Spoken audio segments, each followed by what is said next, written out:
Biz bugün Ашмалтайы çıkkan darı biznesinin tegereginde söz kılabız. Buga çeyin Oş Bişkek şaharlarında Kırgız Respublikasının Salamatlık Saktoo Ministrligine karaştуу Dары-дармек жана медициналык жабдуулар менен камсыз кылуу департаментинин жыйындары болуп келди. Эми албетте бул ошол жыйындан эле улам чыккан тема деп билбешибиз керек. Бул тема, бул окуялар, бул маалыматтар бир нече жолу 10 жылдап, 15 жылдап чыгып, козутулуп, ошол кездеги министрлик, ведомстволордо, жетекчилик, ошол эле депутаттар менен кошо иликтөөлөрдө байма-бай соц сеттерде, гезит беттеринде чагылдырылып келген. Мына ошондуктан ушул чуулгандуу маселенин жоон түймөсүн чечүүнүн аракетин көрөлү. Өкмөткө жана бийликке жардам берели. Ассаламу алейкум. Эфирде мисал үчүн иликтөө программасы жана аны мен Өмүрзак Азимкулов алып барам.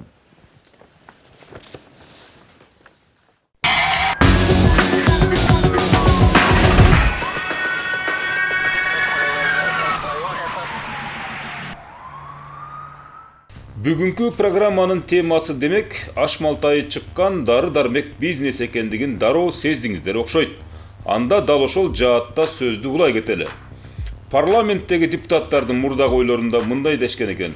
Бул биринчиден булар дегеним ДЛО же дары-дармек жана медициналык жабдуулар менен камсыздоо департаменти баарын жолго салышып мыйзамдаштырышып алышкан.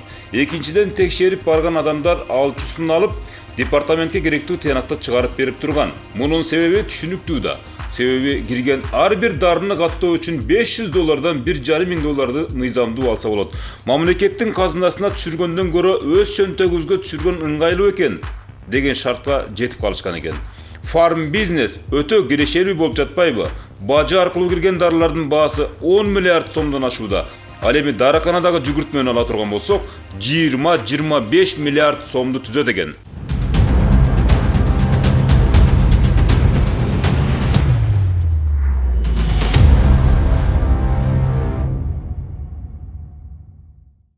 Бул эми жалпы көрүнүш, жалпы статистика. Биз бүгүнкү программанын башатын түштүк региону боюнча дары-дармек жана медициналык жабдуулар менен камсыздоо департаменти жана аны контролго алган өкмөттүк тиешелүү мекемелер тууралуу маалымат менен баштап берели. Мына бул өзүңүздөр көрүп турган жогоруда мен сөз кылган департамент. Бул мекеме азыркы коомго иттей жаман көрүнүп, хит жаңылыкка айланган фармацевттердин контролдоочу, коргоочу жана колдоочу органы болуп саналат. Саламаттыкты сактоо министрлигине баш ийет. Демек өкмөттүн карамагында 20 жылдан ашык убакыт кызмат кылып келет. Ушул департаменттин түштүк региону боюнча филиалынын директору Садвар Кутбаеванын бизге берген маалыматында тийиштүү фармкомпанияларды, фармацевттерди тыкыр текшерүүгө алуу керек. Буга бизге мораторий гана тоскоолдук кылып жатат. Мындан улам алардын көйгөйү менен арыз муңун угууга шарт болбой калды. Эгер мораторий алынса, колдоочусун колдоп мыйзамсыздарын ирге алат элек дейт. Мораторий 586 Кыргыз Республикасынын 586 эмеси бар, токтому бар. 17 декабрь 2018 жылы чыккан. Ушул токтомдо ишкердик субъекттерине текшерүү жүргүзүүгө убактылуу тыюу салуу жөнүндөгү токтом. Буга кошумча дагы 590 токтом чыкты. 590 токтом бул 21 жылды 22 жылга чейин деп өзгөртүлсүн деген токтом. Бул туура эмеспи? Бул эми туура эмес. Буларды азыр бул дары жанагындай жөнөкөй буюм эмес, жөнөкөй эмес, бул ден соолукка байланыштуу, ден соолукка эң керектүү дары болгондон кийин буларды мораторийден чыгарса жакшы болмок биздин эменичи. Себеби узартпаш керек болчу да. Азыр сиздин бутуңузду байланган секторлор кайсылар болду? Эми ушул токтомду негизинде кол бутубуз байлануу. Байланып отурат. Эми токтомду азыр вице-премьер-министр өзү дагы эме болуп эметип атыптыр экен. Карап, кызыгып ушул департаментти, биздин дары-дармек департаментинин ушул токтомдон чыгарыш керек деген бир изменение киргизиши мүмкүн деп атат. Ошол кирип калса жакшы болот да. Себеби азыр мыйзамсыз ачкан эмелер көбөйүп кетти деп атат, арыздар түшүп атат жөнөкөй жарандардан, аптечный пункттар, аптекалар ачылып атат деп жөнөкөй жарандардан арыз түшүп атат. Ошол арыз боюнча биз чара көрүп атабыз. Жанагы фин полицияга өткөрүп берип атабыз. Кыргызстандагы фармацевтикалык компаниялар элди арзан дары менен камсыз кылат деген шарт менен 2003 жылы бардык бажы төлөмдөрдөн жана кошумча нарк салыгынан бошотулушкан экен. Андан 2-3 жыл өтпөй талаш тартыш талкуу башталып, бул төлөмдөр кайра киргенмиш. Ошол маалда жыргагандар маарыгандыр. Бирок медалдын эки тарабы бар дегендей бир жолу эле фарм компанияларды басып чыгылып калгандагы туура эместей сезилет. Анткени мыйзам менен болуп аткан башаламантты чечип койсо болот экен. Садбар Кутбаева дал ушул маселенин түпкүрүнөн көтөрөйүн деген максатта жең түрүнө ишке киришип, түштүктөгү дары ишкерлердин баарын бириктирип чогулуш өткөрөйүн деп маселени кабыргасынан коюп, элге журтка жаман көрүнүп атасыңар. Ошондуктан мындай кылалы деп болгондо дагы Оштун ак үйүнө чакырып чогулуш кылды.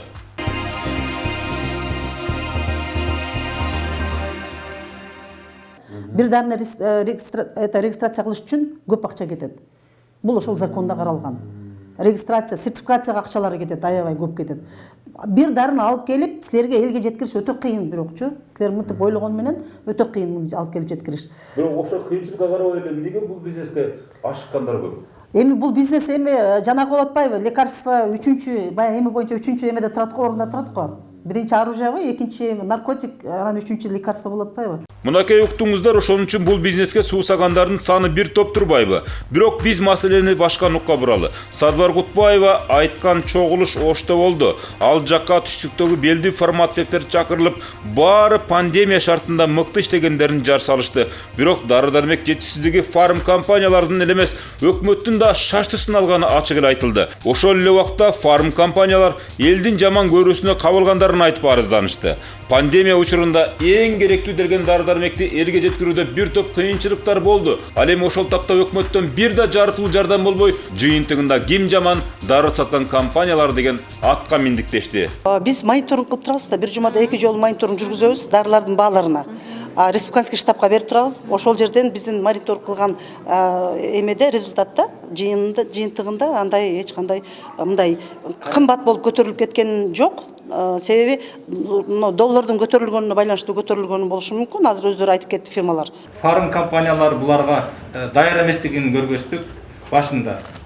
Өкмөт тарабынан багы дары-дармектер даяр эместигин көргөздүк, складтарда жок экенин көргөздүк. Даярсыз, мындайча айтканда, биз ошол орунду киргиздик. Ошол жерде каттоодо кандай кыйынчылыктар болуп атат, бүт баардыгы ошол жерде көрсөтүлгөн. Экинчиси бул чоң көйгөйдүн бирөөсү бул дары-дармектен сертификациялоосу. Сертификациялоосу бул дары-дармек катталгандан кийин, Кыргызстанга келгенден кийин 1-2 жума деп жазылган, бирок тилекке каршы бул кээ бир учурларда 2 айга чейин убакыт созулуп атат. Мисалы үчүн дары-дармектин азыркы күндө Ошто 3 айлык кору бар дейт. Бул боюнча Кыргыз Республикасынын өкмөтүнө караштуу милдеттүү медициналык камсыздандыруу фондунун өкүлдөрү билдирүү таратышты. Башында дары-дармек тартыш болуп, оно бирок кийинчерээк уже мына азыр өзүңөр уктуңар, фарм поставщиктер биз дарыларды алып келдик деп. Ар бир больница өздөрүнүн запасы, азыркы күндө айтсам, азыркы күндө бардыгында запасы бар. Былтыркы пандемия башталганда ооба аны ачыгын эле айтыш керек, башында кыйынчылыктар болгон.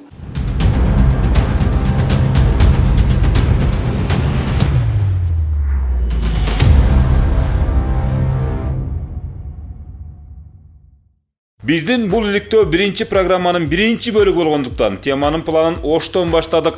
Ушул күнгө чейин дары бизнеси жок эле дегенде 33 жолу ар тараптуу козутулуп, телерадио компаниялардан, соцсеттерден Кудайга шүгүр эле чагылдырылып келе жатат. Бул максатта жергиликтүү бийликтен баштап, ошол маалдагы Чимкирик парламент аталган куттуу жайда дагы нече ирет кожо көрсүн талкуулар болуп, талаш тартыштар дагы театралдаштырылып келди.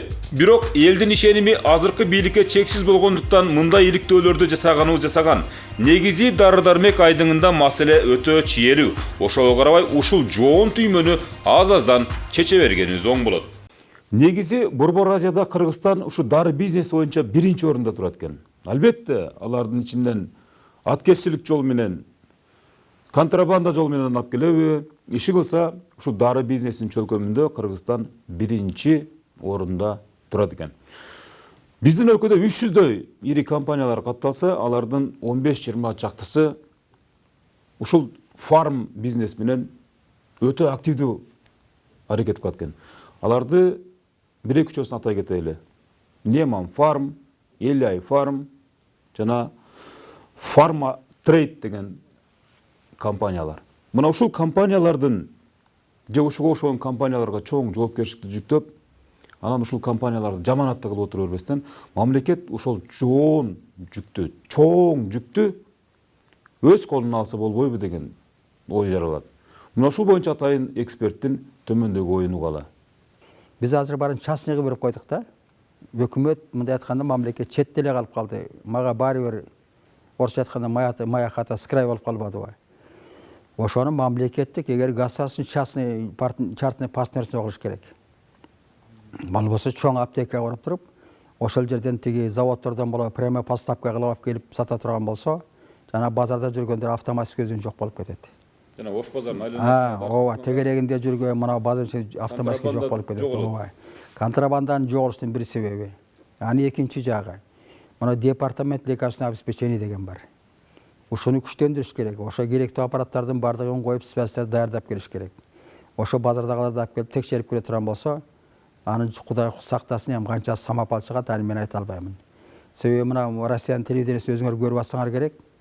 Россияда жана канча подвалдан чыгарып аткан, бир атканадан чыгарып аткан, складтан чыгарып аткандарын көрүп атасыңар го, дары-дармек чыгарып аткандардын баары. Ошондордон келет да алардын бардыгы. Эми мына дагы эмне эң негизги маселе бул Кыргызстанда мамлекет тарабынан, депутат тарабынан, өкмөт тарабынан азыр эми Садыр Нуркожоевич келип калды. Мен ойлойм бул жигит эми чындап элге кызмат кылат деп ойлоймун. Анан баягы чындыкты, ачуу чындык болсо угуп туруп, ошону туура жолго салат деген ойдомун. Мына бизде фармацевтик заводдорду ошол өзүбүз чийки заттардан, өзүбүз өскөн чийки заттардан ошол дарыны алуу жолдорун иштешибиз керек. Мына сайыз бар да. Фармзавод бар, болгондор четтен алып келет да, баягы компонентти. Дарысын четтен алып келип, булар жана упаковка кылып, же бөтөлкө куят, же таблетка кылат, же бир коргулат. Бишкекте бар, Бишкекте завод бар, ооба. Эманда ошону мына мисалы витамин С-ны бизде ит мурундан алса болот. Мына сайызын барында чекенди деп коет. Эметет. Мына Кадамжы жакта көп өсөт, Жалал жакта да көп өсөт. Ошону практически 99%-ын биздин Кыргызстандан алып топтоп кетчү, заготовка кылчу эле. Алып барып Чимкентте завод бар, ошол бир заводко Чимкентке алып барып, да башка жакка экенин билбейм. Ошоктан эфедра деген дары чыкчу эле. Ушундай өзүбүздө өскө болгон чийки заттардан дары алуу эмесин бизге коюшубуз керек жолго.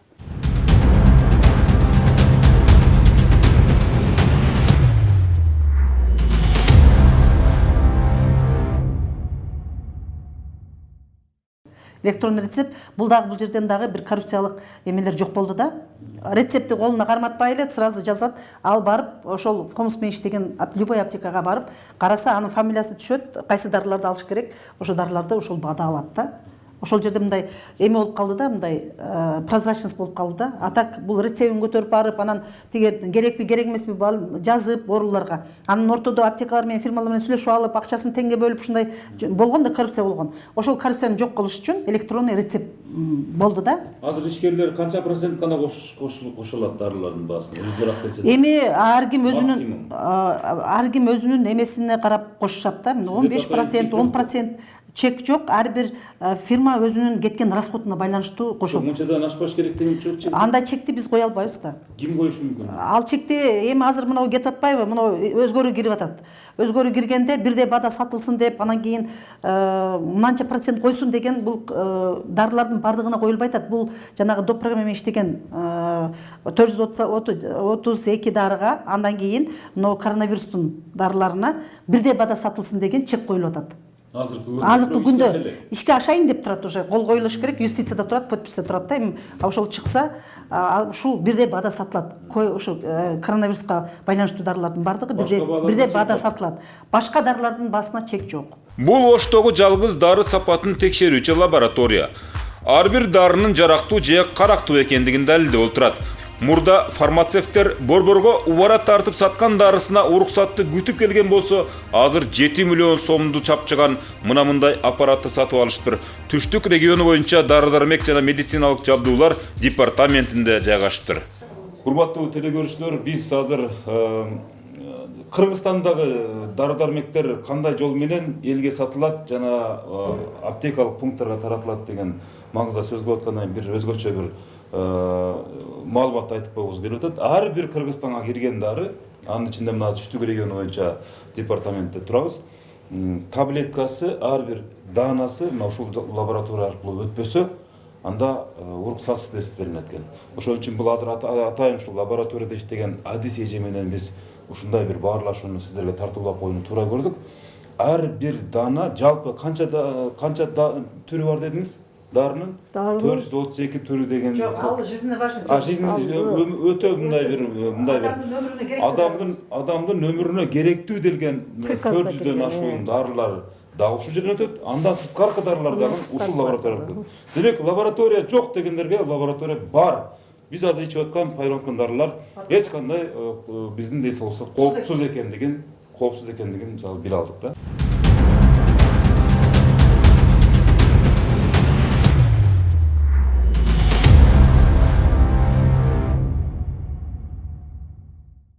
Иликтөөбүз жүрө берсин, иттер үрө берсин дегендей, демек дары-дармек менен камсыздоо департаментине 2018-жылы чыккан ишкердик субъектилерге текшерүүлөр убактылуу токтотулсун деген мораторий гана бут тосуп жатыптыр.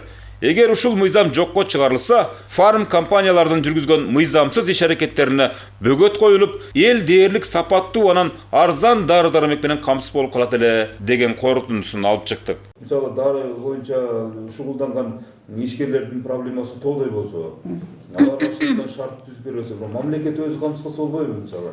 Эмне маан же ал эми эл айда отурбай эле мисалы. Жок, аны үчүн көп акча керек болот да, анан көп акча керек болот, анан аны эми өкмөт өзү чечет да, туурабы? Мындай маселени өкмөттүн деңгээлинде чечиле турган маселе да. Сиздин көз карашыңызда? Менин көз карашым боюнча, если өкмөттүн эмеси мүмкүнчүлүгү болсо, кайра ошондой мурдагыдай өкмөттүн аптекаларын, өкмөттүн жанагындай фарм складдарын, оптовый складдарын ачып иштетсе, эмеси жетсе, мүмкүнчүлүгү жетсе болсо керек. Бирок биздин баягы чет мамлекеттеги заводдор частный болуп, заводдор, частный заводдор да, алар өзүнүн каалаган баада сатат да, ушул эле оптовый фирмалардын алып келип аткандай эле баада берип калат да. Биринчиден бизге ушу биздин рынокко дары кириш өтө проблемный, өтө мындай маселе да, оор маселе жаратат.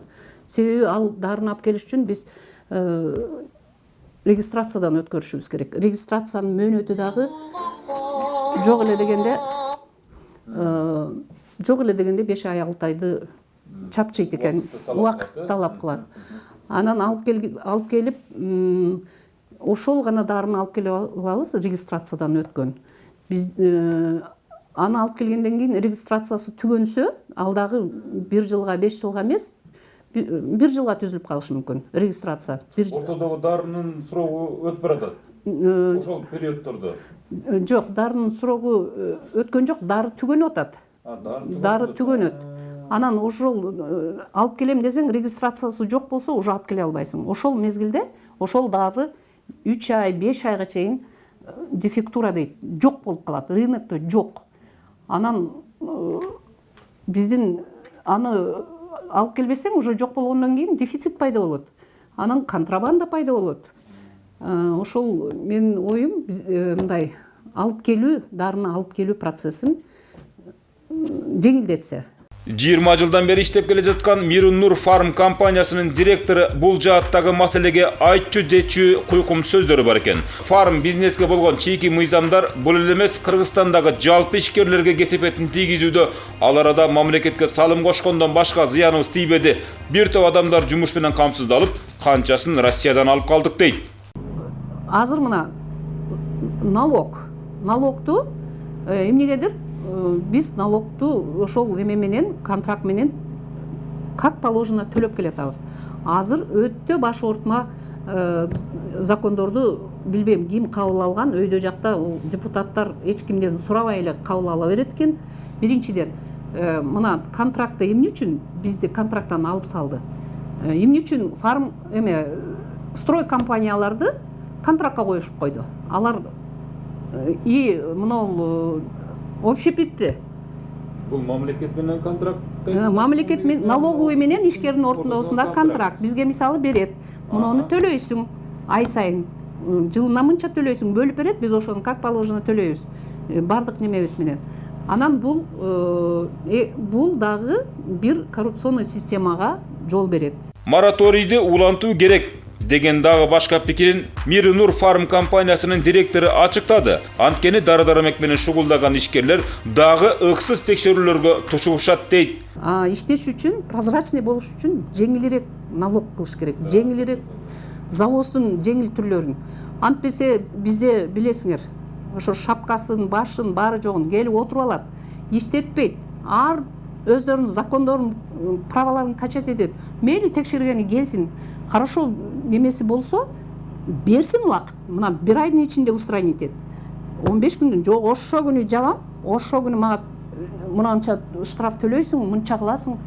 Тоже надо ушуларды дагы учитывать этиш керек да. Хорошо, мунуң барбы, сага 1 ай убакыт бердим, ордуна коесуң. Болду. Закон боюнча ушундай кыласың. Алар жок. 5 эсе кылып алат. 5 эсе кылып. Эми билбейм, азыр эми Садыр Жапаровго барабыз, эми ошентей турган болсо. Департаменттин өзүндө жалпысынан жылына 40 миллиондой сом айлык акка кетет. Ошол эле учурда саламаттык сактоо министрлигинде маянага 12 миллион эле сом коройт экен. Министрлик өзүнүн алдындагы департаменттен 3-4 эсе аз алат экен айлыкты. Анан дагы бир кызык жагдай, министрлик жылына департаментке кат менен менин унаама май куюп кой, мен иш сапарымды төлөп кой, менин коногумду тосуп кой деп кайрылып чыгымдарын төлөтөт экен. Түшкөн акчаны тим эле атасынан калган байлыктай колдонушуп, бул деген мамлекеттин эсебинен түшүп жаткан акча да, бул деген мамлекеттик кызмат деп аталат деген пикирлер да жок эмес. Ош базарынын айланасында дары сатылып аткан дары-дармек боюнча кандай пикирдесиз? Ош аны кармай берген менен болбойт. Ким акериш мүмкүн муну мисалы? Аны эми контрабанда менен мына байлашым болсун. эми өзүң көрүп атпайсың, наркотик ташыгандар да ташып атпайбы? Бул деле дарды наркотиктин бир түрү деп койду. Бирде бир киши кыла албайт аны. 2 киши кылат, бирде команда бар. Чол ошо жана керек болсо чегарадан баштап тиги налог полок ошо бардыгы аралашканда бардыгы. Мына бир машинага жүктөп келет, үстүнө бир жана минералдык суу деп Казакстандан суу ташып келет, астына койсоң кудай эле таанын астында эмнеси бар анын баары. Аны барып түшүрүп кайра жүктөгөнгө бизде шарт жок. Аны көрө турган аппараттар жок. Аппаратты коюп койсо аны койдурбайт, себеби кармышкадан айрылып калат көпчүлүк эмеден баштап туруп. Аны кылса болот эле. Кытайдан келген товарга аппарат коюш иштеп атпайбы?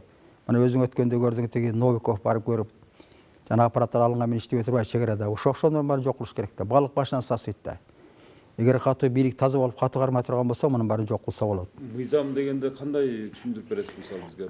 Мыйзам деген мисалы мына контрафакт менен келгендерди, аларды дүйнөсүн баарынан конфискация кылыш керек дагы. Аны 10 жылга, 20 жылга камаш керек. Башка эле жок. Бул күчтүн, бул мындай айтканда интеллектуалдуу жол менен түшүнбөгөндөн кийин күчтү колдонуш керек да.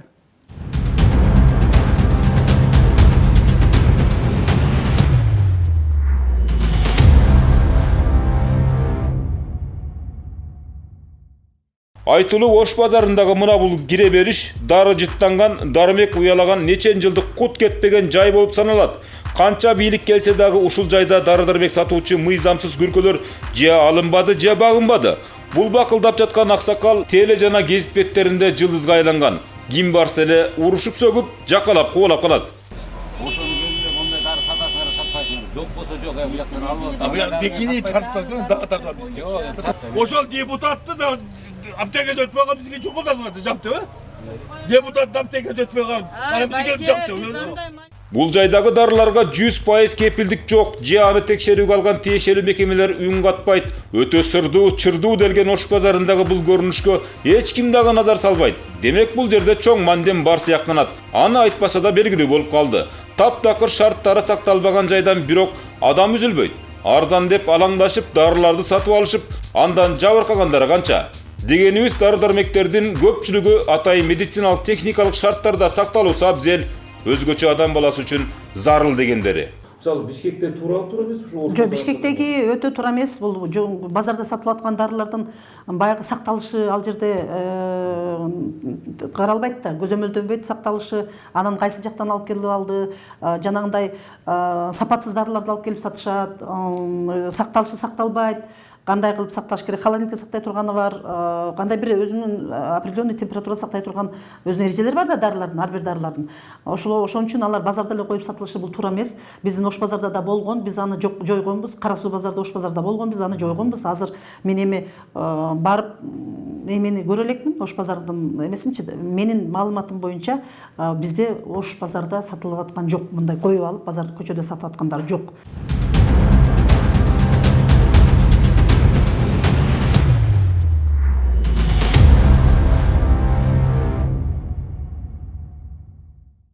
Мына туугандар, дары бизнеси тууралуу сөз кыла берсек, сыягы түгөнчүдөй эмес, бирок биз айтып аткан сын пикирлерге чекит коюлат деген ишеним үмүт зор. Баары байларга барып такалат дегендей, балыктын кейпин кийип жүргөндөр дагы, элдин саламаттыгы менен оокат кылгандар дагы, элден коркпосо дагы Кудайдан корксо деген ойду айткыбыз келди. Албетте биз жогорудагы эң актуалдуу делген, чуулгандуу делген окуяларды, маселелерди элге журтка эфир аркылуу таратып, маалыматты айта беребиз. Бирок буга чейин дал ушул маселени ошол мезгилдеги өкмөт дагы аягына жетип чекит койгон эмес. Эми азыркы эл ишенген элдик бийлик жана тиешелүү мамлекеттик органдар маселени жайгарып аягына жетеби, жетпейби, аны дагы убакыт көрсөтөт. Эфирде мисал үчүн иликтөө программасы болду. Аны мен Өмүрзак Азимкулов алып бардым. Аман туруңуздар.